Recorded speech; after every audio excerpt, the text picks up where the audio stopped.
السلام عليكم ورحمة الله وبركاته. الحمد لله رب العالمين، والصلاة والسلام على أشرف الأنبياء والمرسلين وعلى آله وصحبه أجمعين. رب اشرح لي صدري ويسر لي أمري واحلل عقدة من لساني يفقه قولي ولا حول ولا قوة إلا بالله العلي العظيم. Yang dihormati pengurusi majlis, muslimin dan muslimat yang dirahmati Allah Subhanahu wa taala. Pertama sekali saya ingin merakamkan buat terima kasih di atas jemputan.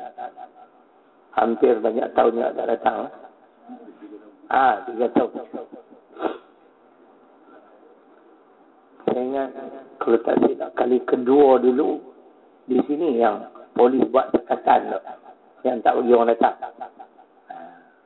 Sebenarnya tuan-tuan dan puan, timbalan ketua polis Pulau Pinang bagi tahu kepada saya, kalau dalam markas tak ada masalah. Jadi janganlah kita ni kalau tengok polis buat roadblock dah takut dah. Ini yang kita kata ceroh. Saya tak takut pun nak datang di Pahang. Hak nak dengar ceramah pula takut.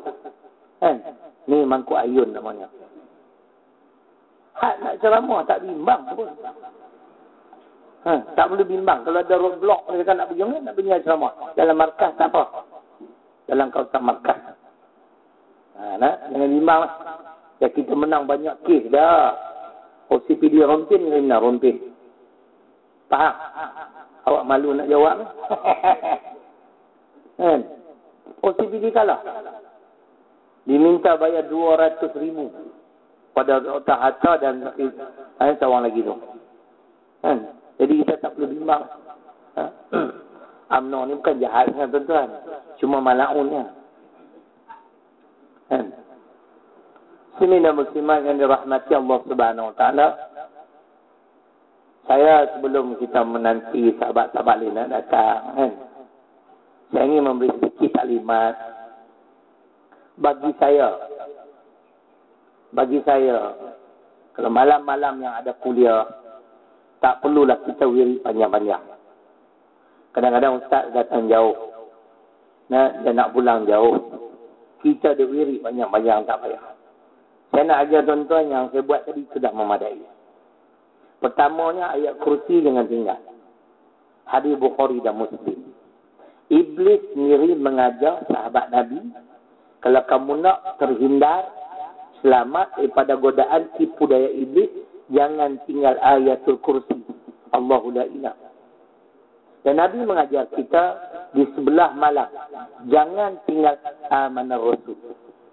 Ini dan kita Riyadhus Shalihin semua ni. Amanah Rasul ni tuan-tuan dan puan, kelebihannya kita bakal mendapat perlindungan Allah di sepanjang malam.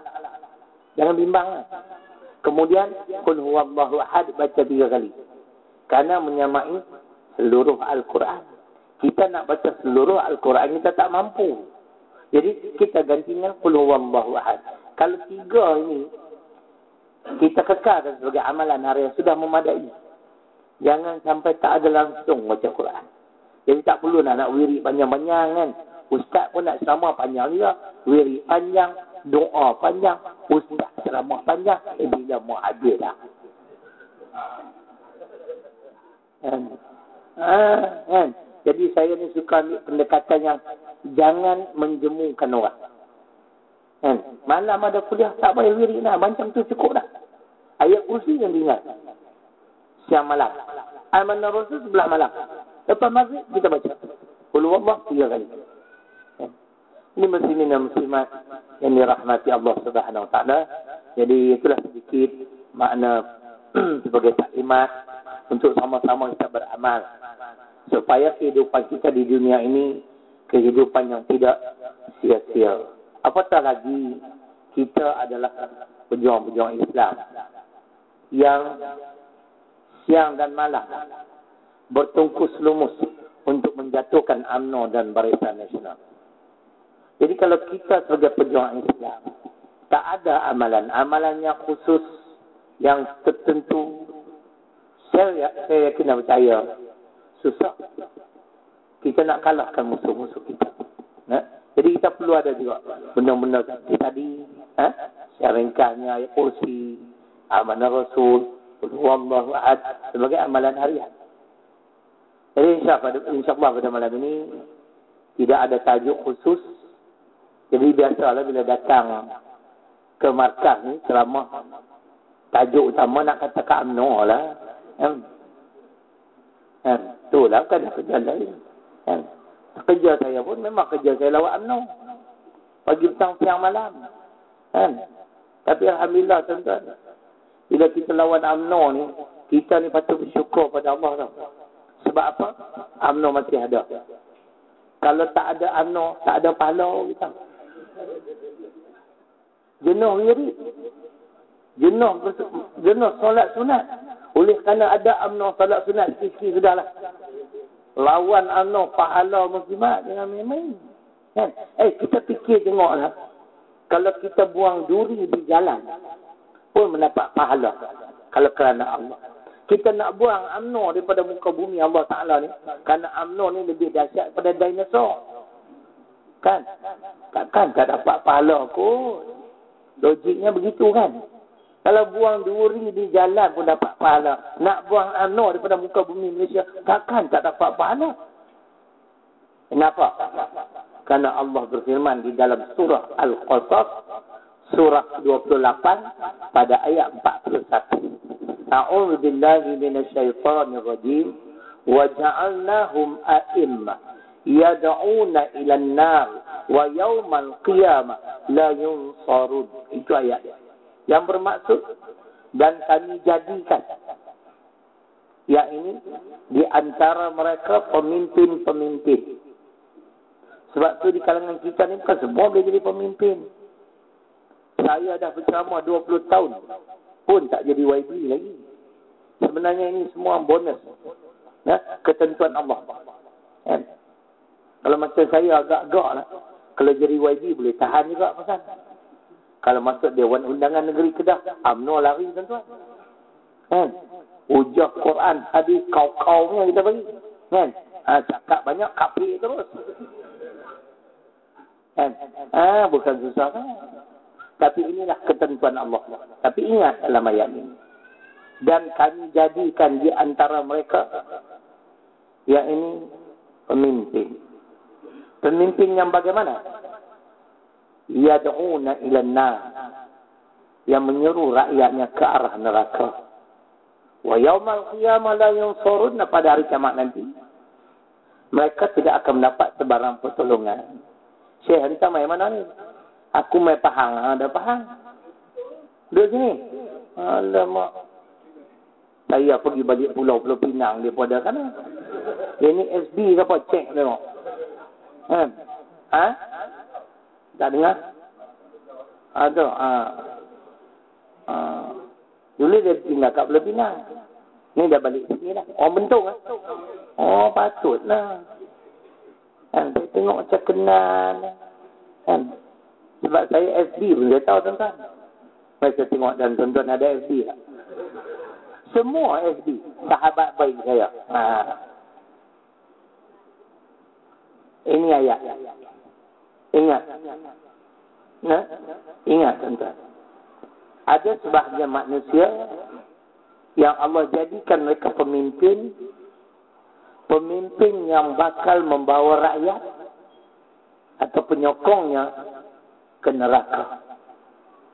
Dan pada hari akhirat kelak, mereka tidak akan mendapat sebarang pertolongan.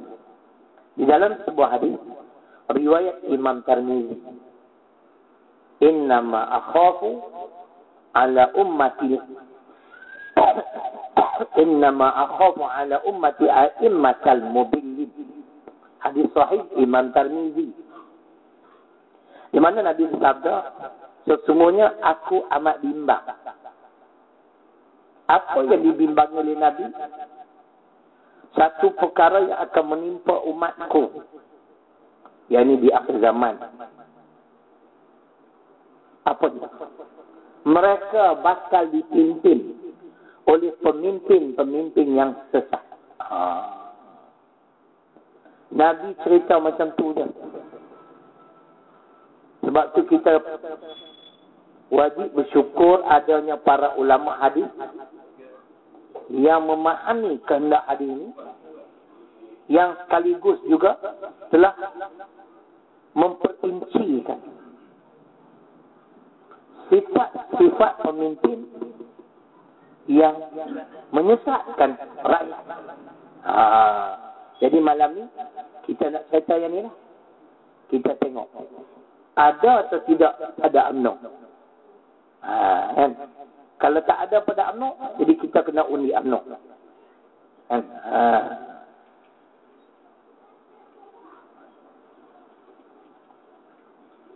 Nabi bersabda tadi. Nabi bimbang. Di mana umat Islam bakal dipimpin oleh pemimpin-pemimpin yang sesat. Pemimpin yang sesat, kata ulama, ada 3 sifat. Pertama, pemimpin yang mengajak rakyat melakukan bid'ah. Bukan baca Yasin. Yasin tak masuk neraka, tuan-tuan. Baca Yasin okey. Tahlil buat.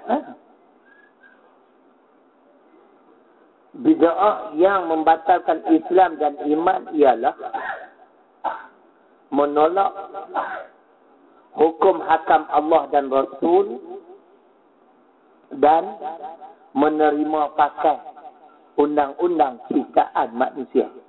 Ini batal Islam dan iman. Inilah kerja UMNO, tuan-tuan. Tuan-tuan setuju tak? 3 orang lah. Patutlah faham kalau kami sekarang di Kedah tu action lah kami. Ompak jalan pun satu macam. Maklumlah kita dah jadi kerajaan. Kan? Saya pun dah banyak masjid dah. Alhamdulillah. Di sekitar Senyap Tani. Dah boleh masuk dah. Kuliah subuh, khutbah jemaat. Saya bagi kau kodik kan kat depan. Ada kodik pula. Kan? Dia orang ni tuan UMNO. Dia kan kenal saya walaupun saya tinggal Senyap Tani. Kuliah-kuliah kita dia memang tak nak dengar ceramah politik lagi. Bila kita masuk masjid dia orang tak tahu, dia tengok. Siapa dia ustaz ni? Kan? Dengar khutbah jemaat kita gigit jari. Tarik-tarik jari hilang, tuan-tuan. Tertelan jari-jari.